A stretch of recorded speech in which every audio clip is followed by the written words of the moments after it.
Hello, everybody, and welcome back to the Team Inkfinity podcast, where we talk everything Lorcana. And today is a super special day because we have a new team member joining us.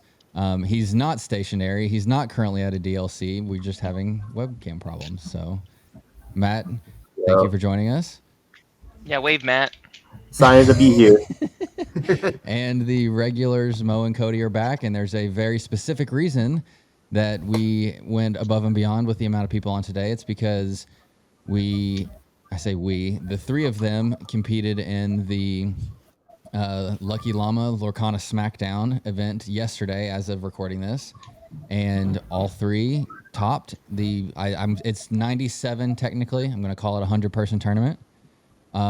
Made the top cut in the 100-person tournament, and all had very different spicy lists. And so yeah, we're just gonna kind of talk through some of the final meta game as we walk into the first weekend of Set Champs, and then we have some questions from the Discord server from some of the community members that we're going to answer as well. So yeah, we're just going to talk everything meta as we roll into this week of Set Champs, because this is the first big weekend that we have to compete now, because it's been just a drought of actual organized play tournaments. And so yeah, it's going to be exciting to get back into it. So thank you all for joining.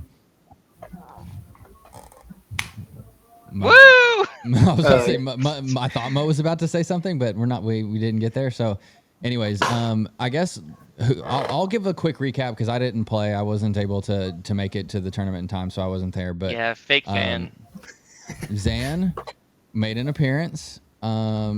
Did relatively well as normal, and by relatively well, he beat Cody in the top 4, and he beat Mo in the finals, and so that is a little spoiler to how everybody else All did right, too. I hate this recap already.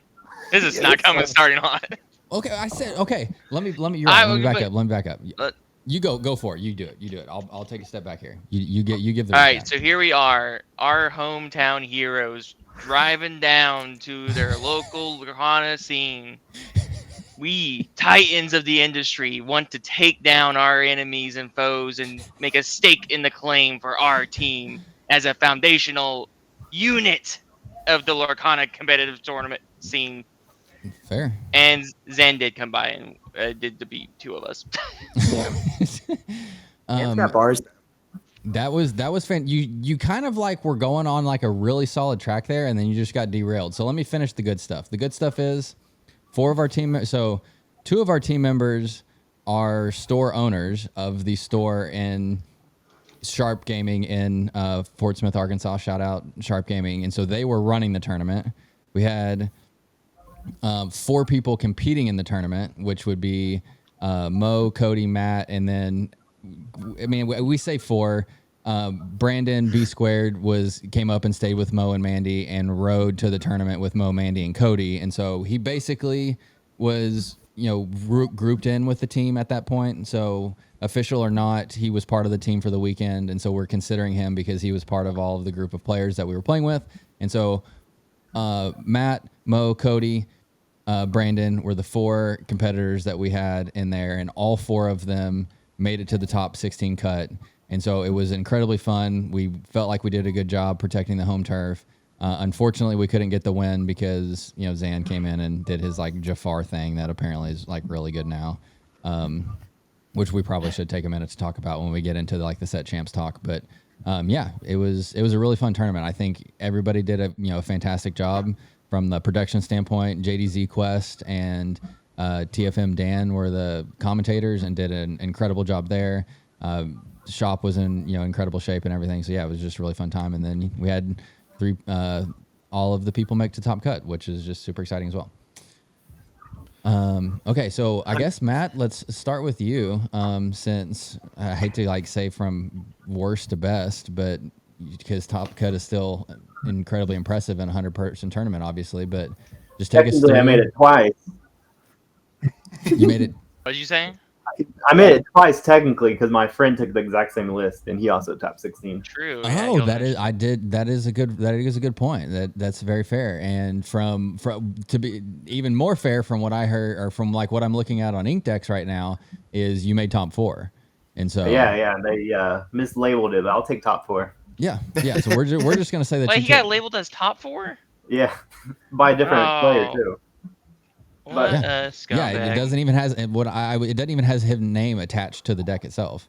And so, anyways, yeah, if you just kind of want to talk through, what you played, why you played it, and kind of your thought process, then yeah, I played Ruby Am with the Half Shark Peter Pan combo. Sure, I didn't sure. really know exactly what to play, and I kind of hit a wall playing Ruby Amethyst because of the new Blurple that was playing 4-15 of, or backwards, 15 4 ofs.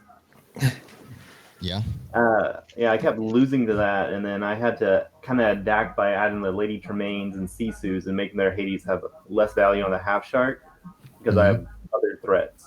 And Tremaine is like the perfect answer to their Hades on the crackback. Absolutely. So what about it in Ruby Amethyst in general? Was it that, made you like have that as a consideration to begin with? I think it's just a comfort pick, and it's just kind of well rounded. Um, I mean, there's a ton of two ofs in this deck, and that's for like every matchup, pretty much. They all have a.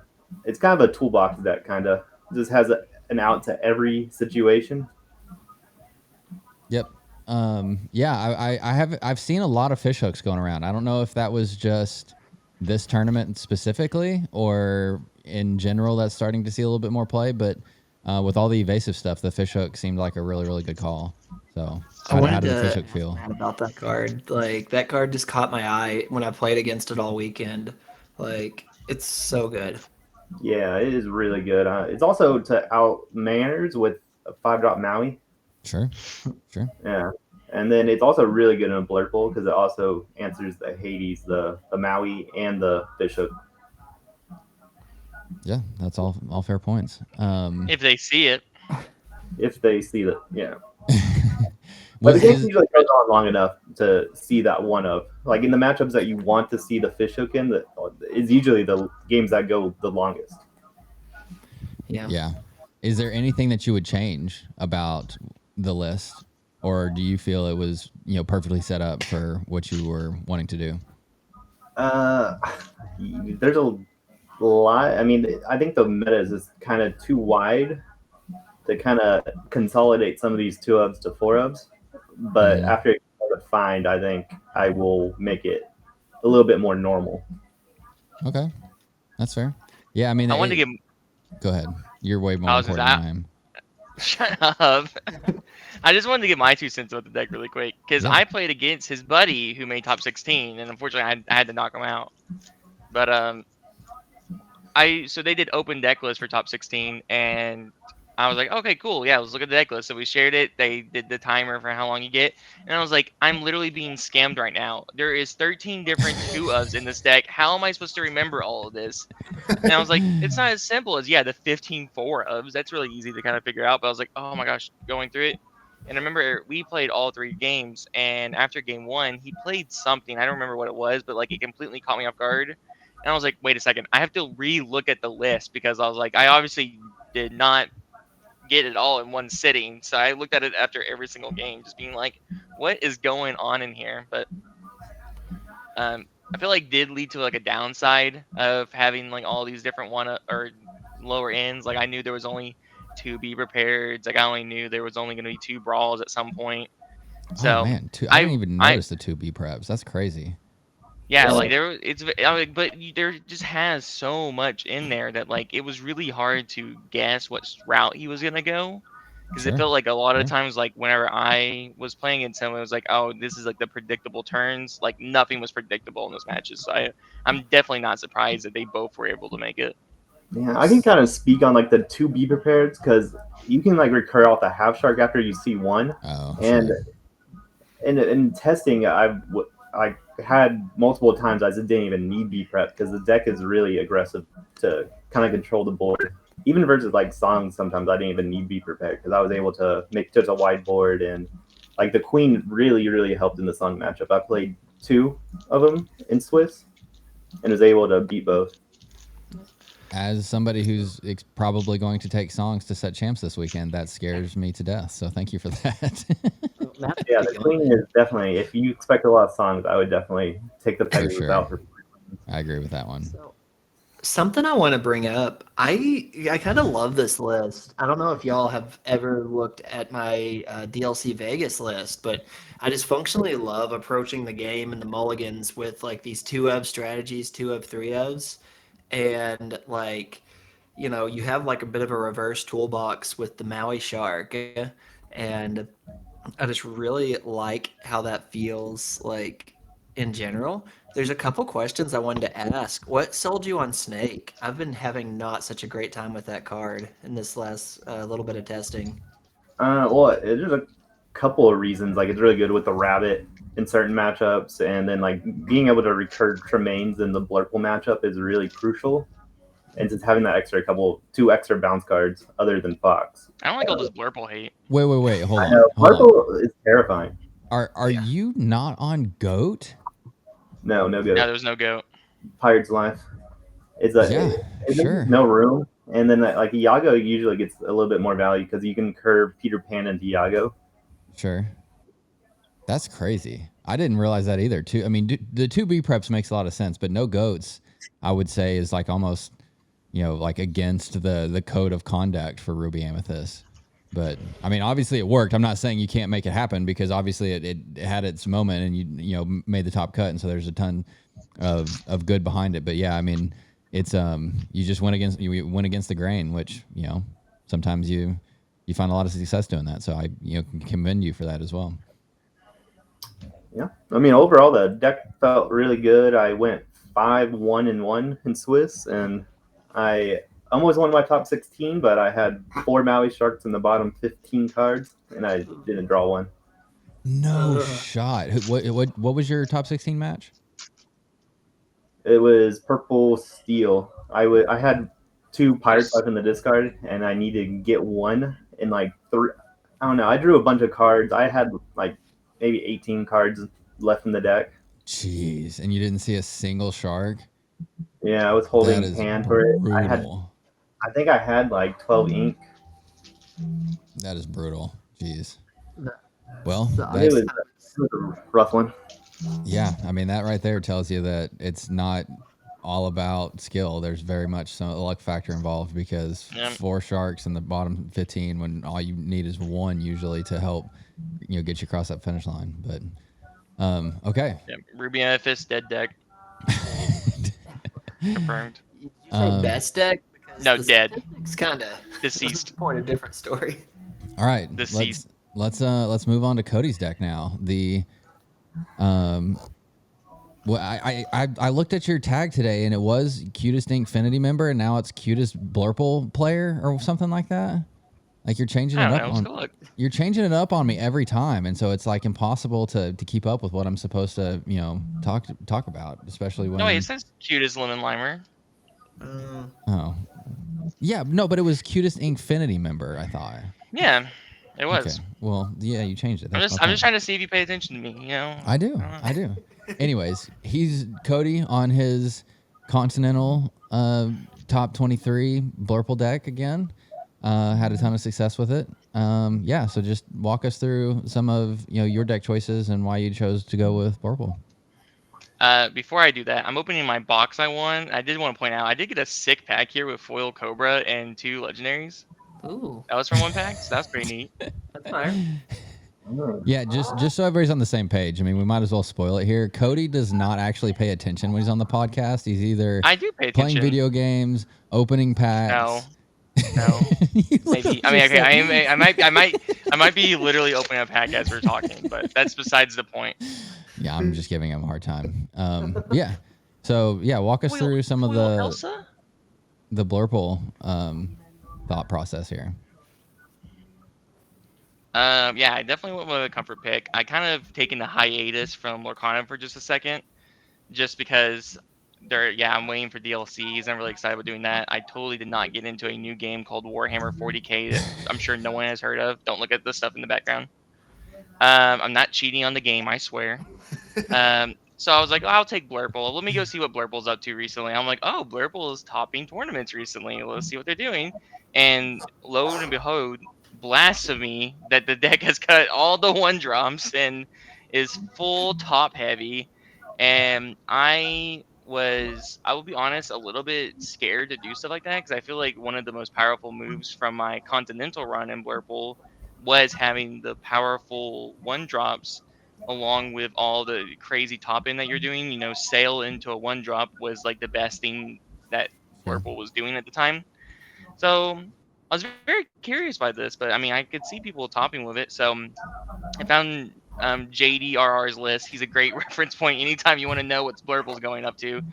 And this was a combination from a list that he made, and I made some subtle changes to it. I've seen some lists that um, had some variation of things, but I did eventually decide that, you know what, I was just gonna run no 1-drops besides Popsicle. Like, so my only turn 1 play was ever gonna be Popsicle with the potential upside of Bell. And I'll talk about that in a second. Some of the other choices was I definitely wanted to play a lot of Bell Accomplished Mystics. That's probably one of my favorite cards in the game. So I really wanted to try to fit a 4th copy in there, but ended up only at 3.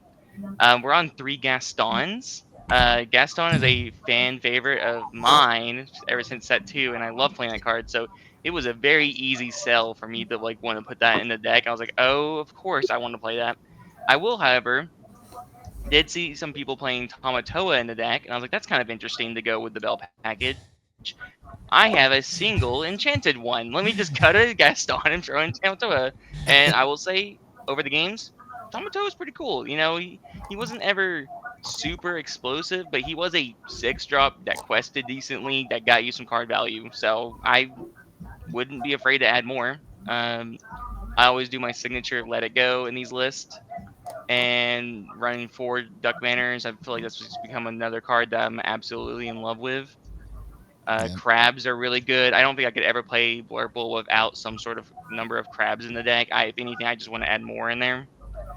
But no, it played very well, and I was very impressed with the deck and saw the power level and got me to top 4. Well, and it's very funny because Matt started off by saying, "Yeah, I kept getting eaten by the high off the ground Blurple deck, and so I had to switch up my Yes. Ruby Amethyst, and that's exactly what you took and had a lot of success with." So Yeah, I beat up a lot of red purple.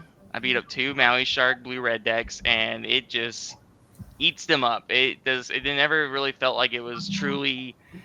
I don't want to diminish like any of the people I was playing against. They were definitely tough matches, and I could definitely see losing. But um, the way I just kind of play Blurple, I just love playing against anything that's really playing red. I just feel like it just has a great time. If you have Maui Shark in your deck, I have 4 Hades in my deck, plus a Hades and Let It Go. So it always feels pretty good. yep. Any other thoughts from Mo or Matt on this one? No. No, I mean I like the deck. You're a big I think I Blurple have guy one. too. You're a big Blurple guy too, Matt. What was your thought on going the Ruby Amethyst over Blurple specifically? Well, I kind of think this deck is kind of linear in its strategies. Plays the most powerful thing on curve pretty much every single turn, and I Like don't Blurple? like that that much. You don't like playing the best cards every single turn? Well, Okay, yeah, that's it's fine. predictable and That's beatable, a choice. and also it just has a horrendous song matchup. Which I That's did fair. 2 Oa songs I and mean, drew against another one unintentionally. that's So pretty good. I only had plus Unintentionally? ups against it. It was against Brandon. We slow played each other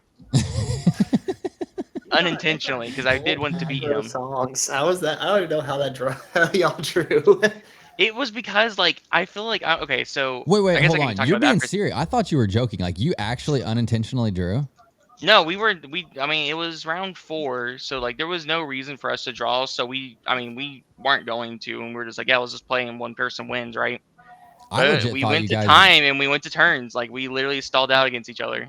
I honestly, I thought you guys just chalked it up and gave it the homie handshake and Oh moved no, on. definitely wasn't. I don't ever really do that unless it's like that's the moment to guarantee it. Because like I'm okay with like knowing people and drawing. That's a whole conversation you could really have for tournament lot wise. But if it's not guaranteeing my spot and I got to put in more work afterwards, then no, I want to play the game out.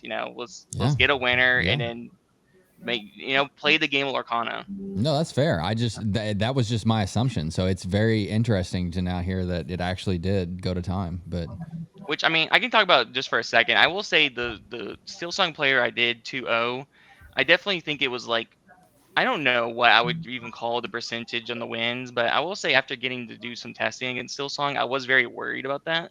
Wasn't as bad as I thought it was going to be. So that gave me a lot of hope, especially if you can go the turn one bell. Steel Song hates that every day of the week. So that always felt really good and I could have it. But there was game one, they had the Robin Hood shift line in their deck, but they didn't have Whole New World. So I was able to kind of overrun them from there.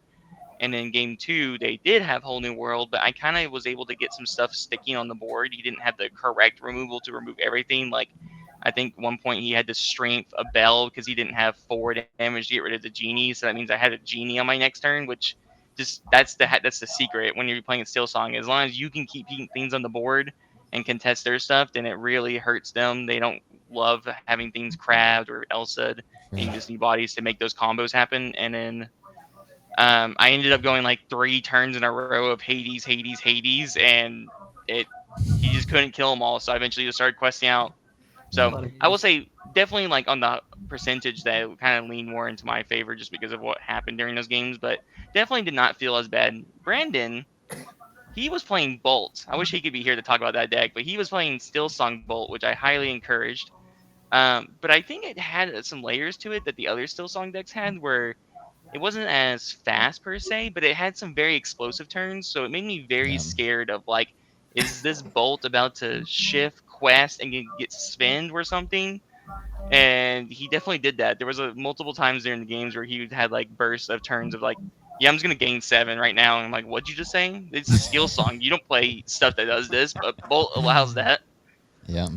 So I think that just made it made the turns a little bit more complicated. So I think that just ended up taking more time. Yeah, that's fair. I mean, he was on stream one of the matches, and yeah, I mean, you can definitely have to think through, because there's definitely some setup involved. I mean, he was playing Simba as well, and so when you're like trying to set up the Simba to ready the Bolt to then get some of that burst lore, like there's just a lot of things to consider on like how you're going to approach like setting up that combo. So yeah, I mean, I can understand how that would happen then, but okay, so yeah, top 4. Technically third place overall based on seeding when it came down to it. Yeah, I only lost to Zan. That was the only game loss I had. Yep, and we'll get to that one in a little bit. But first, Mo, over to the green purple extraordinaire, back on his comfort pick and doing quite well, obviously. So yeah, walk us through kind of your thought process on the current state of green purple and what you need to be doing into the new meta that we're in. Yeah, I just saw an artifacts list and thought it was new, but it turns out it's from set 5. So I just threw a couple new cards in, and it worked out well for me. Functionally, this is my comfort pick. It is the deck I want to play. Despite my results, I can play other decks, I promise. But I think green purple just has the benefits of beating other purple decks rather consistently. Notably, Jafar is complicated, but we'll get there. There's that one. Yeah. The list is nothing too crazy. It's a nice tempo mid-range list. It's pretty crazy for the format, but not necessarily for anything else. When I talk about winning Amethyst Mirrors, I think the big equalizer for green is Clarabelle, obviously, because you can throw out your hand and demand answers from your opponent, and then you can play the Clarabelle, get caught up, and then afterwards establish your draw engine cards, your libraries, rabbits, genies, and just continuously throw threats out, and your opponent's resources are dwindling while you have that extra little bit. And the reach from Go-Go plus Goat was enough to put me over in some games. I did Go-Go a poor fool for 8 in a turn, and felt pretty good about it. Not off one character. That's the most special for sure. Yeah, it's the Mo murder scene. the Mo motor. Yeah, the motor. Yeah. Rourke also is pretty powerful. Into this current meta, you can get just ran down by Steel Song, and being able to walk them back down, especially when you're on the draw, is super important. And it's great against red purple because like it's just another card you can throw out there. Like you have your libraries, you have like your pre B prep cards to prepare for it. You have Ursula to snipe it, but sometimes like they gain a lot of residual lore in the early game, especially if they're playing locations. And you throw a Rourke out and just say, "Go ahead, prep me. Lose 5 lore in this turn." Like I don't know. Um, Matchups were pretty favorable to me. Red purple. Red blue, purple steel, green steel, and something else that I'm forgetting. And then top cut, I got 2 red purples and the purple steel that I believe you played, Matt. And then lose to purple steel Jafar in the finals. Yep. So yeah, talk to me about for the your followers out there that are very much into the Continentals deck. You know, you were the 16 1-drop guy, and that got cut way back here. So what's the thought process on, you know, why that change was made? Because I think that's one of the bigger ones that, you know, you're kind of pioneering, or you did pioneer, and now you kind of walked it back. So so I just want to mention one thing. This would actually be one less 1-drop. I almost ran 9. Was talked out of it that morning by Zach here. But it definitely worked out for me because I just wanted a consistent opener, and 10 does feel really good. But so looking at the different ranges of green purple, I feel like the aggro build is not necessarily needed. At Continental's time, it was about the only way you could play green purple is just go wide and aggressive and just be the most like violent deck in the game that's not hyper aggro. You still have a little bit of legs behind you. You have the reach of Go and Goat and all these other tools, but you just needed that speed because the red blue especially just outscales you so fast. The games just end in no time. Yeah. Moving into this format, I don't necessarily think red blue's a deck that outscales my deck. Like it does to a certain extent, but I can just sustain threats and just diversify my resources between libraries and just playing big cards out that just demand answers turn after turn. So I slowed things down a bit for a predicted slower format, and it really played just as I expected. It went really well. Like, yeah, feel good about it. Yeah, that's great. Okay. Any final thoughts on this one before we switch over to the Boogeyman deck? Well, I'll save it for the Boogeyman deck. But yeah, Okay. if any of our homies here have any questions about it, I'd love to answer any. I feel like I've talked about green purple a million times, so I don't know what to cover. Yeah, like what's my green purple question? How can you fit the 5th go in? Um, In your when is sleep. when is 1-drops too many 1-drops? There is a reason our colors of the logo is green purple. Yeah, which I feel like I got scammed in when we had our team meetings for this. I Oh actually yeah, they I, look pretty. I wonder why. I actually say that I don't know why I didn't like why it started out to be green purple. It just kind of was, and then we just kind of ran with it. We got shambled. Yeah, I don't know. Anyways, okay, moving on. So yeah, Zan came and he brought a brand new list, and it was Jafar. And while Jafar was very important, in my opinion, it wasn't the MVP of the list. And so it was a very interesting showing for sure.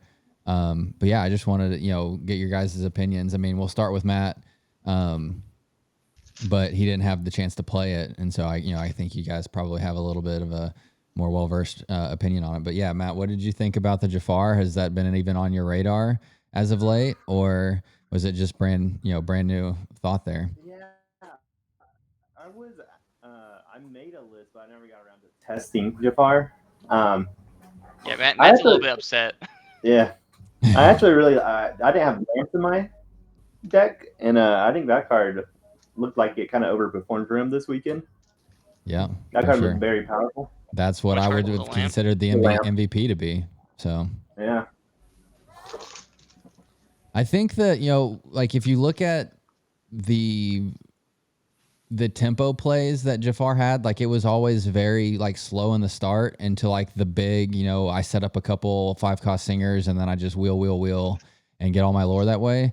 But, if somebody went under you and was just able to just kind of aggro you out and really put the pressure on early, then it could become really tough to, get to that late game scenario. And I think the lamp gave like all of that tempo that you could possibly need. It drew you cards against any discard deck.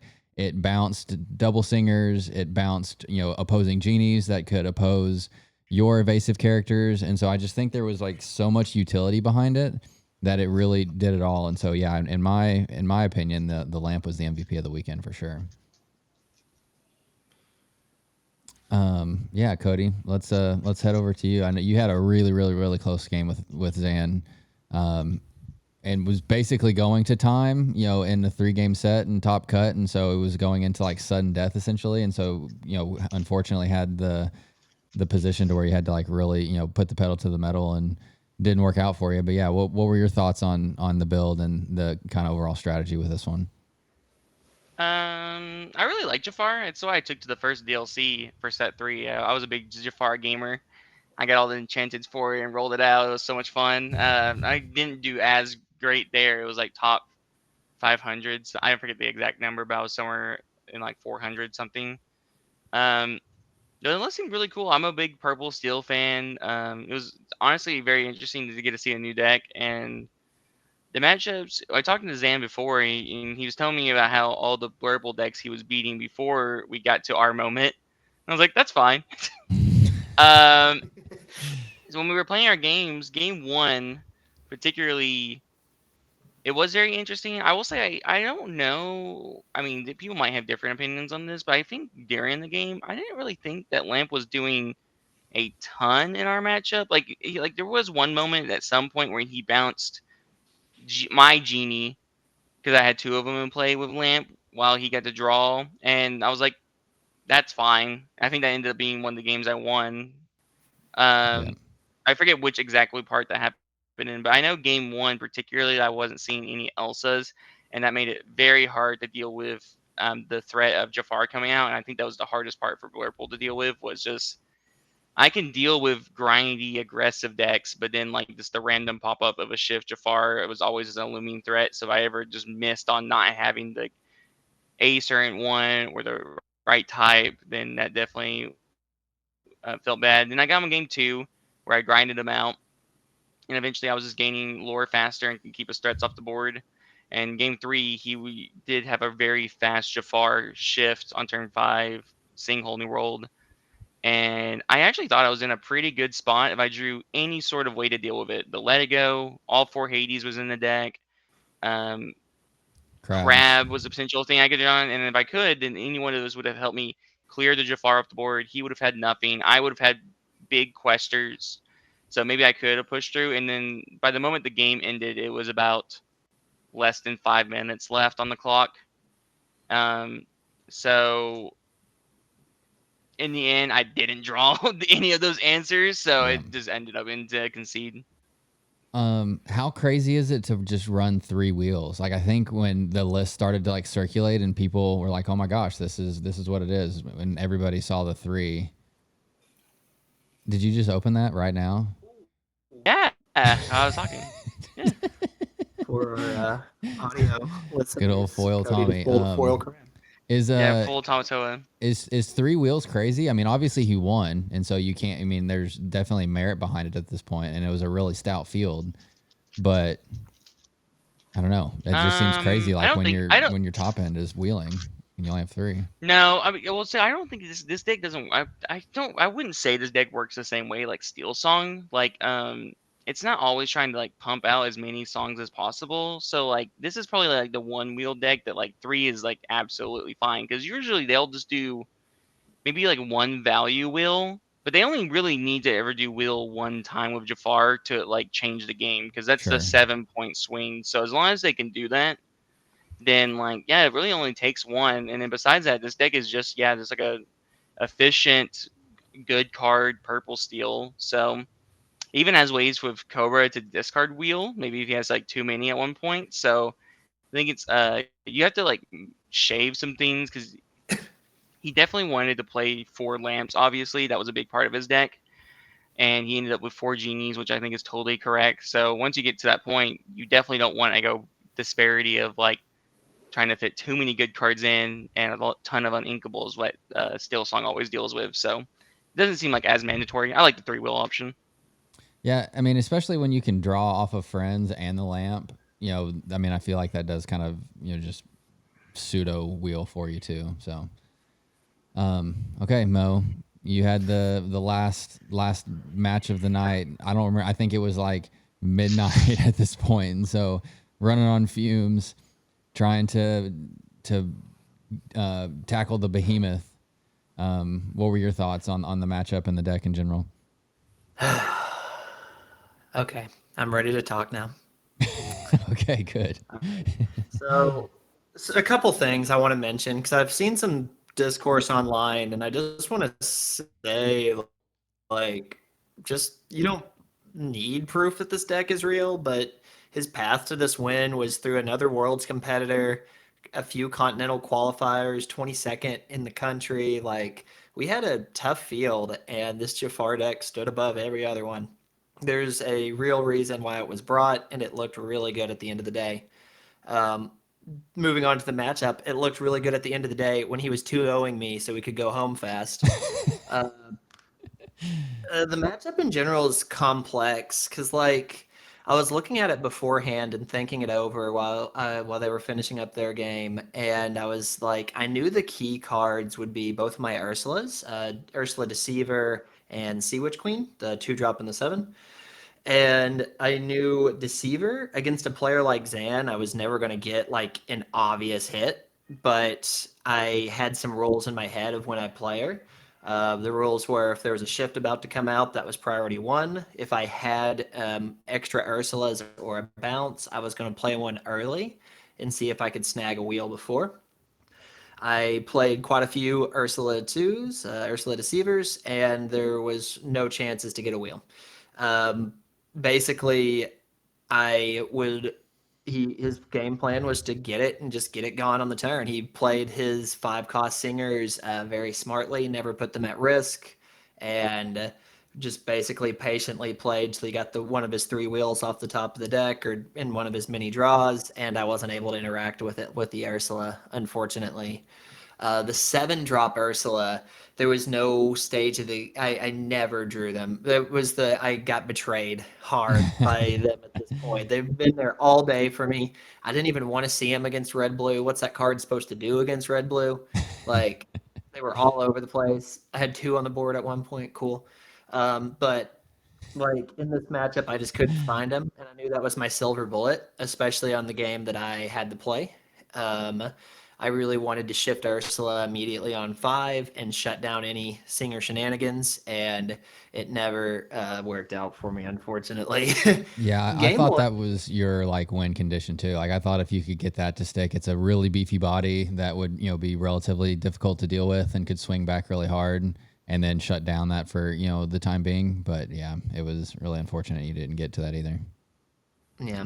Um, Game one was the Jafars really didn't do much. I think I got killed by a wheel off the Jafar or something, but like I was just losing to Genie on the draw syndrome. So like your opponent plays the Genie and then you play a Genie to follow up. Well, you're just at the mercy of every song they have in their arsenal. And I just got my stuff zapped every turn, and the Genies just had me dead to rights before the Jafar even came down, really. Like there wasn't a lot of interaction. There was one turn where I could swing things back. I had Elsa Crab in my hand. I was saving for an 8 ink turn, and I drew a Rourke. And that was the concession turn, I believe, because I needed that Elsa Crab to I do start remember that too. moving stuff throughout the board, and Uh, I didn't have the inkable to get to 8 ink. okay, so last question on this, and then we can move on to other just some of the Discord questions and other just like in general set champs topics. But do we feel like this is real for set champs? I kind of felt JDZ and Dan, who were both commentating, were like, this is obviously a very good deck, but there's definitely something to catching people off guard with it. Now that we're going into set champs, now that Zan won with it, now that the TCG player buyout has happened, we Yeah, expect to the see a market lot has more crashed. of that. And so is this less good now that people expect it? Or is it still have just the potential as it did this weekend? So I'll start. I'll start this time. We'll go backwards. Sure. I definitely think we're going to see it a Yeah, lot. absolutely. So set champs, get ready for it because it's coming for sure. Yeah. And it looked crazy on stream. Like he killed me from 3 lore in game 2, and people are gonna see that and be like, "Ooh, this is fun." And I was just like, "Oh, I hate this." But yeah, you got to be ready for it. I think we might see an uprising in songs. I feel pretty favored as the songs player into that matchup, but other than that, as a meta adjustment, there may be some specific text that decks go to change. I don't hate Ruby Am into it, and Matt can probably elaborate on that further because he knows the deck better than I do. But we're definitely going to see it and see some changes expecting it as well. Yeah. Okay, Matt, I'll jump to you since Mo put you on the spot. Do you think it's real? Do you think it'll be around a bunch? And do you think it'll continue to have the same success as the potential?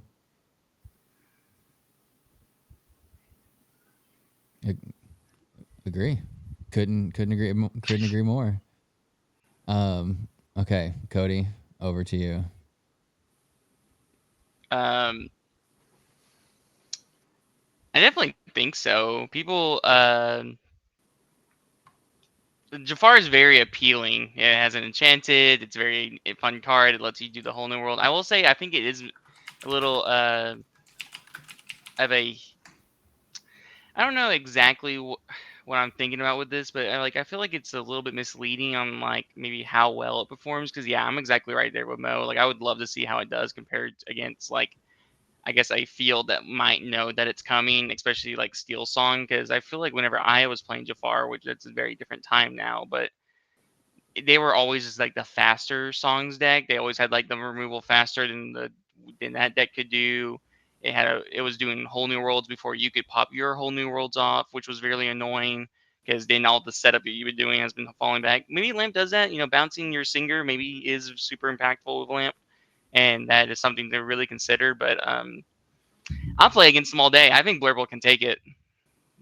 I'm Team Blurple all the way, and I feel like it was just a few different card draws off from taking that game.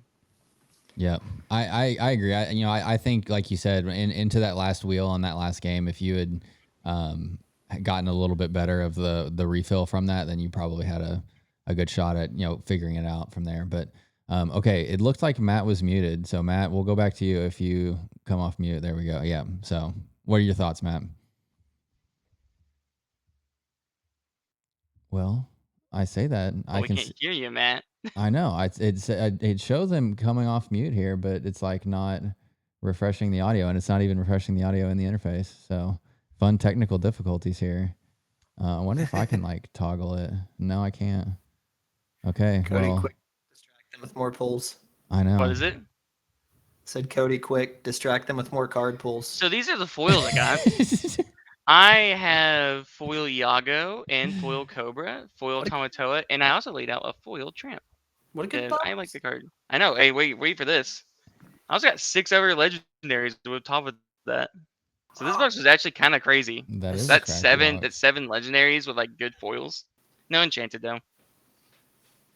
I was really hoping to open up enchanted Tamatoa and slow roll it until the very end, but I did not. So I have nothing to slow roll for y'all. You usually get the enchanted or the enchanted in general, and so I am kind of shocked that you didn't get one. But I haven't opened one since I got my case.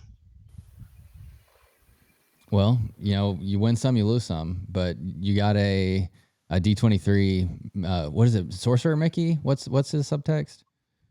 Yesterday, I have no idea. Why'd you put me on the spot? I don't know. Where is he? Because you got a cool prize yesterday for your heart. Let me look. Yeah, here I purposely like put it in the same spot of my bag I use where I keep my notes, so it says laying in here. I also had Leonardo da Vinci on top of it. I got this cool little Mickey. Yeah. Move the gold tech. I'm not jealous of that one at all. It's playful sorcerer. Playful sorcerer. That's right. Yeah. So yeah, pretty cool. I don't have one, so I mean, I definitely love getting it. Yeah. Oh, is that the broom one? The shift Yeah. that shoots things? Yep. Oh, I love that card. It's like a special expo one where like, you had to be in some sort of event for the the D23 stuff. D23 in California. Yeah. Yeah, so you had to like be there to get this. So it has like a special foil on it, like the stars on it are foil. I don't know if y'all can see it. The light is terrible, but there's Yeah. stars on the top of them. It's Yeah. so the foiling pretty turned fun out one, for different. sure. Okay. Well, let's jump into some of these questions now, so we can wrap this bad boy up and give everybody some good advice. So, like I said, if you want to come and talk to the team, No, did you end it? Oh, we can hear Matt. yeah, we can hear Matt. I just saw him join back up, so we can hear you again, Matt. Looks like you're good.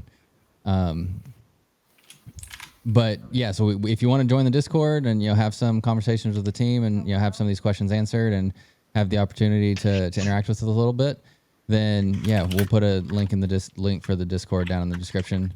But let's answer some of these questions now. So first, from Kenny. So shout out Kenny.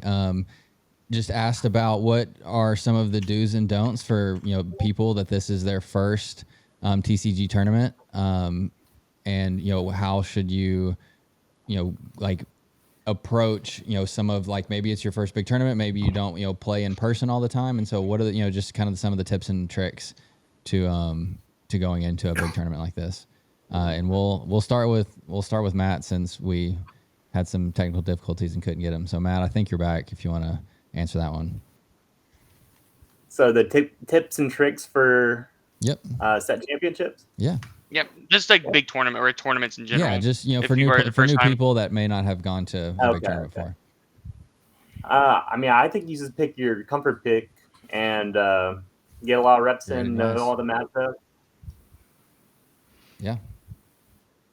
I think that's a perfect one. Yeah, it's hard.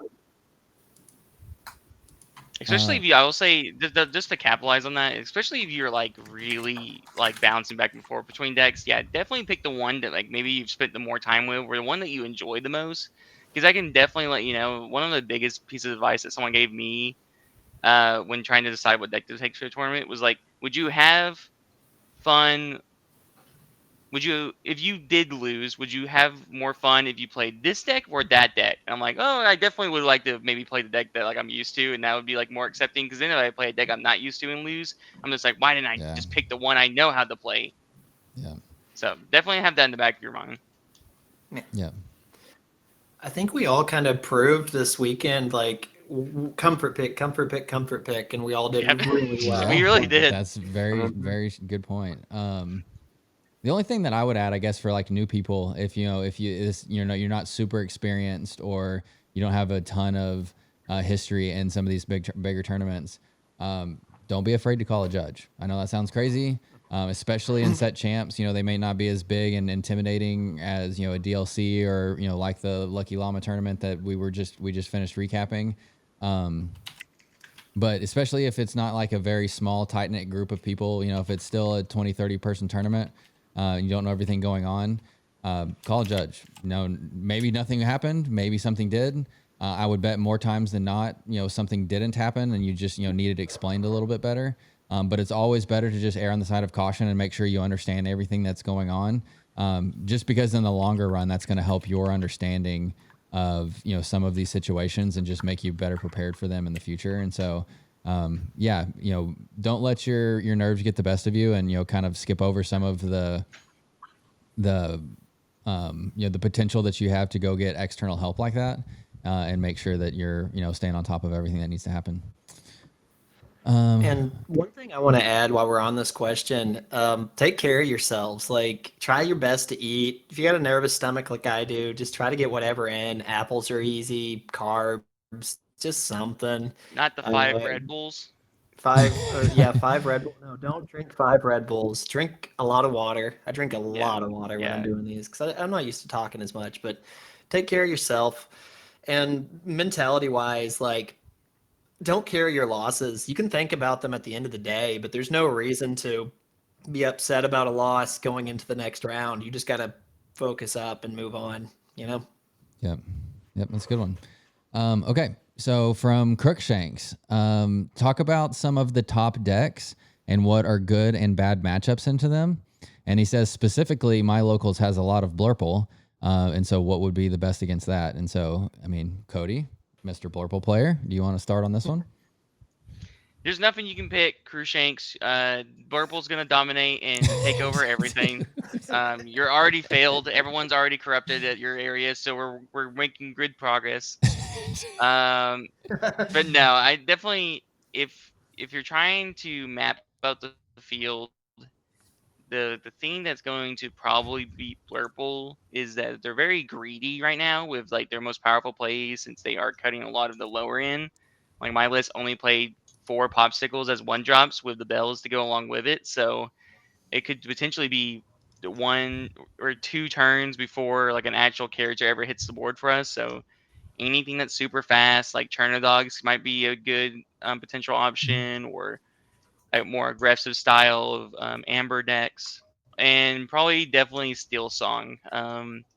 If there's anything that Bill or Blurple does not like to be doing is trying to race an on play 5-cost Singer of Ariel or Gaston, and then they just play in a whole new world. They can't really do anything besides maybe ramp into a turn 4 Elsa. But if you already played your Ariel and you sing Whole New World, all that's out the gate. And also, it's pretty good at also removing a lot of those answers, because by the time that point of the game comes around, their hand is probably full of those answers they're about to use to get rid of your singers. So that definitely would be my first place to look at.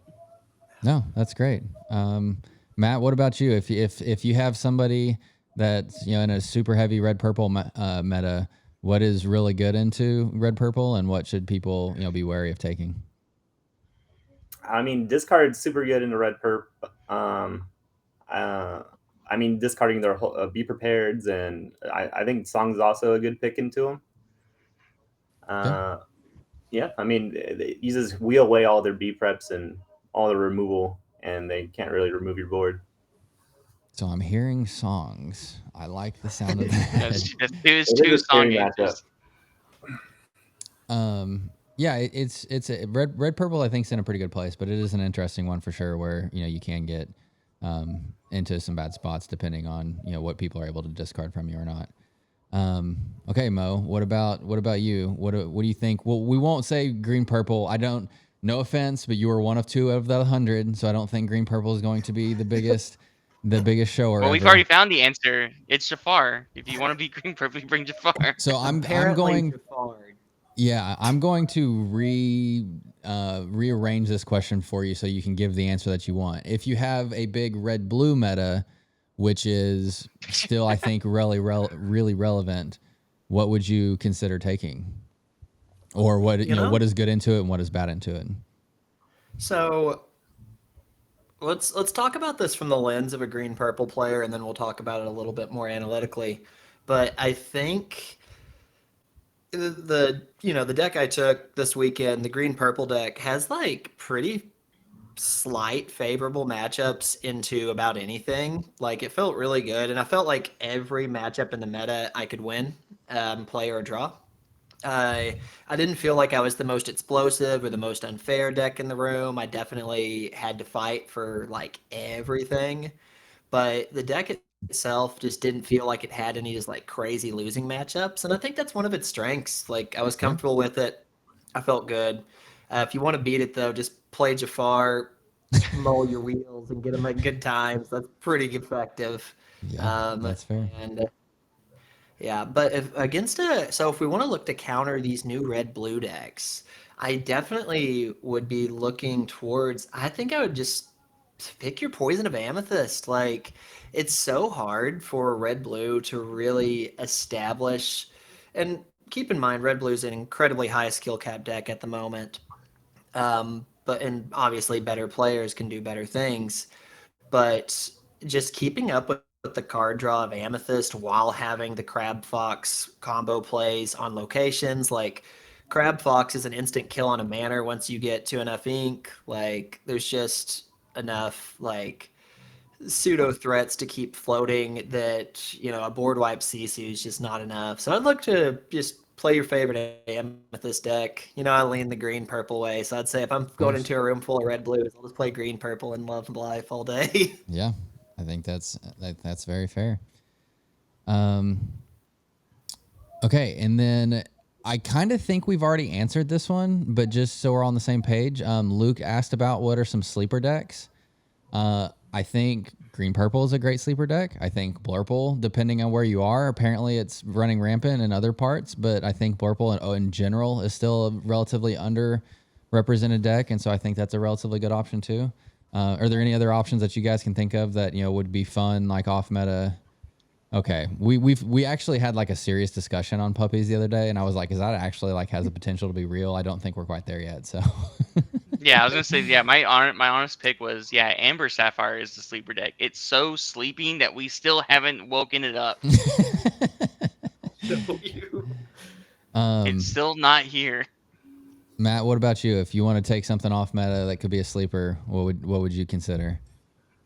I think my pet deck would be. Oh, my pet deck is Speed Racer.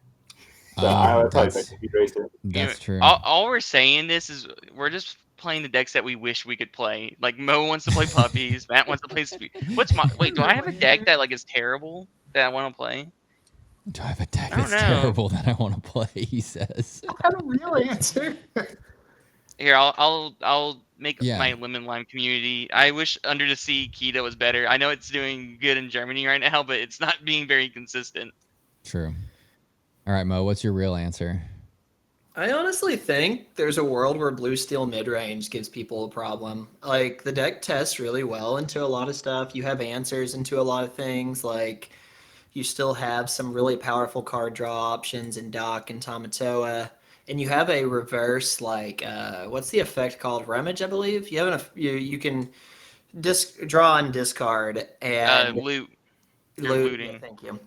So you can use these loot effects, draw and discard, and fill your discard full of various items. And once you hit the 6, you just play Tamatoa, get your +2 effectively, and just keep playing big threats. It's almost like green purple in a way, but instead of bouncing stuff, you just kill it, and life feels good.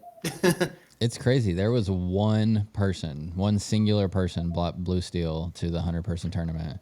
After blue would have been represented at probably 70 people pre-ban, but yeah, I mean, I guess that's what happens when you ban really good cards is people shift into other ideas. I know nobody said it. I'm kind of shocked that Cody didn't say Chernodogs. I still think Chernodogs has a lot of merit to it. I don't think that's a sleeper. I don't think they're sleeper. They just won that tournament in Europe. Yeah, but I think it fell off a little. I mean, maybe I'm wrong. I just think it fell off a little bit. It was the hype of the town when Ghosty went to the WCC 5K, and I don't think I've heard really anything about it since. And so, to me, that's why it's my sleeper, not because it's not played or whatever. I think it just like the hype from it's died down in the past couple weeks.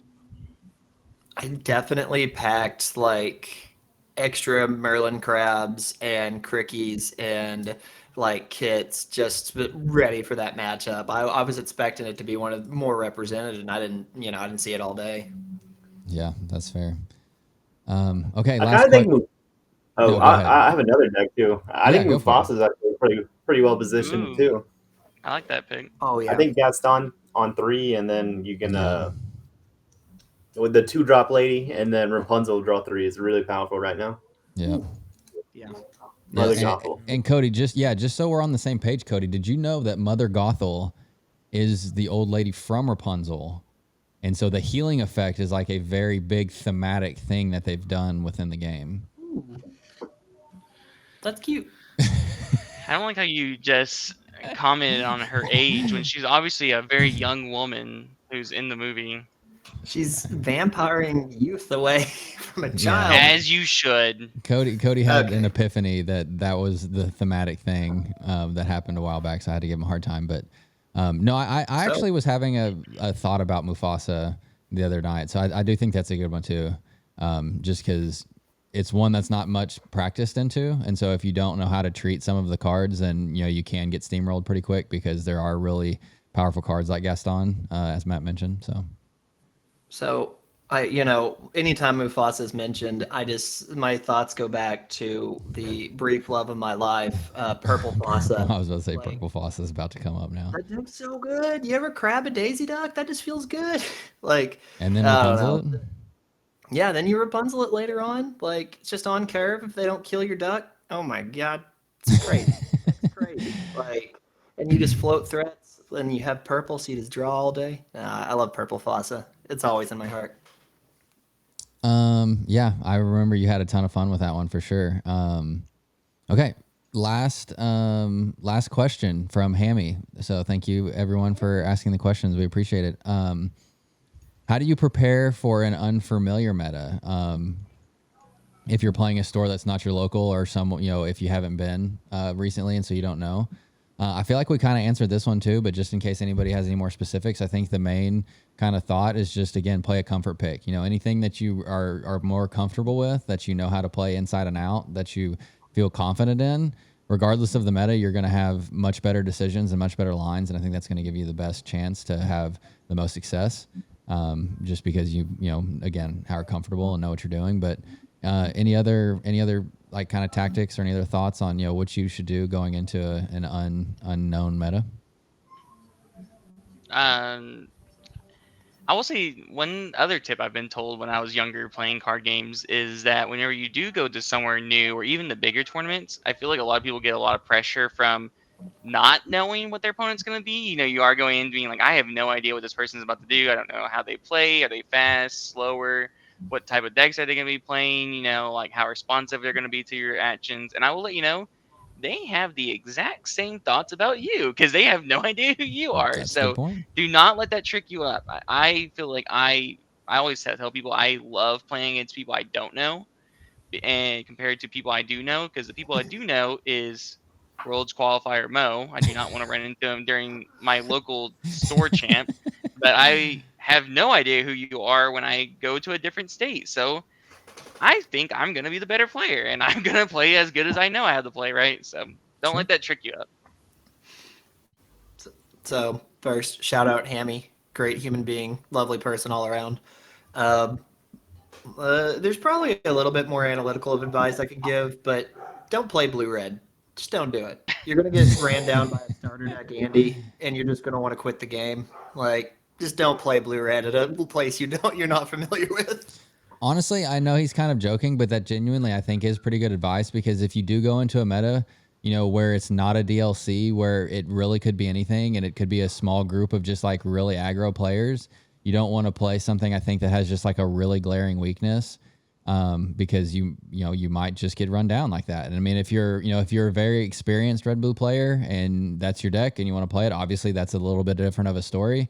But yeah, in general, I think that decks that have like really gaping holes like that are could be a turnoff. But Matt, any final thoughts from you? Yeah, I mean, I think it's just a comfort pick, and just don't play anything that loses to aggro, because that's usually what locals take. Yeah, It's usually blue like the cheapest, best aka deck. don't take blue red. Yeah. No, I think I think that's good. So hopefully that gives everybody a little bit of things to consider for this weekend. Big tournament. I think this tournament that we kind of went over and Deck talked about a little bit to start off here is obviously going to be a massive kind of tent pole for people to look for going into set champ season. So all of that I think is very relevant, and all the talks on the decks that the team members played and kind of what their thought process was, and if you like the lists, they're all seen throughout the videos. And then as far as other tips and tricks, I think we're hopefully getting everybody ready to go. I know I'm definitely ready to get into set champ season. Get me a hero card. And Matt was really excited to see that was some of the set champs prizing, because it's one of my more personal most favorite cards of the past couple sets. So yeah, super excited to have that. Mo favorite cards? More favorite, most favorite. No, I said Mo favorite. Yeah, I mean that's fair. All right. Any final thoughts to sign us out here, team? Cody, I know you've got something witty to say, so let's hear it.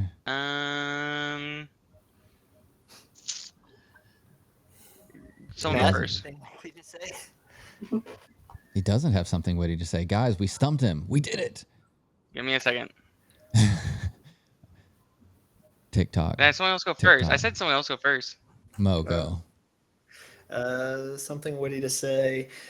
You got. I mean, like this tournament was a good turnout. We got decent numbers from here, decent numbers from Europe, and it should be like the meta's wide open. You know, Yeah, there's a lot of that's viable decks.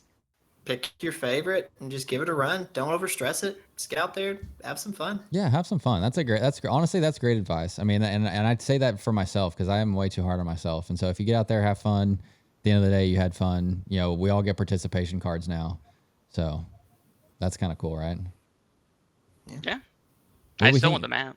Let's end on that question here. What do we think about the prizing changes? Matt, what do you think about the one Matt and the non-foil cards? Overall positive or overall net negative?